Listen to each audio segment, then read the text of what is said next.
आपण पाहताय महाराष्ट्र खबर न्यूज। या बातमीचे प्रायोजक आहेत श्री गणेश ज्वेलर्स अँड सराफ दक्षिण पुणे।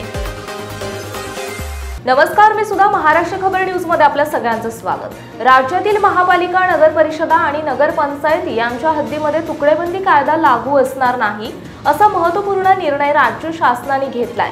अधिनियमातील तरतुदींविरुद्ध पडलेल्या तुकड्यांचे नियमितीकरण करण्याची प्रक्रिया सुलभ करण्यासाठी येत्या 15 दिवसात कार्यपद्धती जाहीर करणार असल्याचे महसूल मंत्री चंद्रशेखर बावनकुळे यांनी सांगितले। तुकडेबंदी कायद्याची कार्यपद्धती निश्चित झाल्यानंतर 1-2 गुंठे जमिनीची खरेदी विक्री होणार आहे। महाराष्ट्र धोरण जमिनींचे तुकडे पाडण्यास प्रतिबंध करण्याबाबत आणि त्यांचे एकत्रीकरण करण्याबाबत अधिनियम 1947 या अधिनियमातील तरतुदींविरुद्ध पडलेल्या तुकड्यांचे नियमितीकरण करण्याची प्रक्रिया सुलभ करण्यासाठी महसूल विभागाचे अप्पर मुख्य सचिव यांच्या अध्यक्षतेखाली 9 सदस्यांची समिती शासनाने स्थापन केली।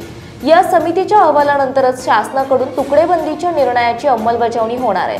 त्यामुळे मागील 3 महिन्यांपासून या निर्णयाकडे सर्वांचे लक्ष लागले आहे।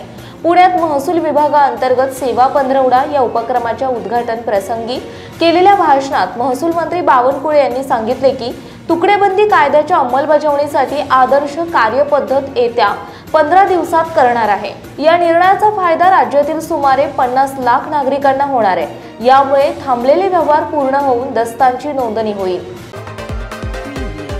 आपण पाहताय महाराष्ट्र खबर न्यूज। या बातमीचे प्रायोजक आहेत श्री गणेश ज्वेलर्स अँड सराफ दक्षिण पुणे।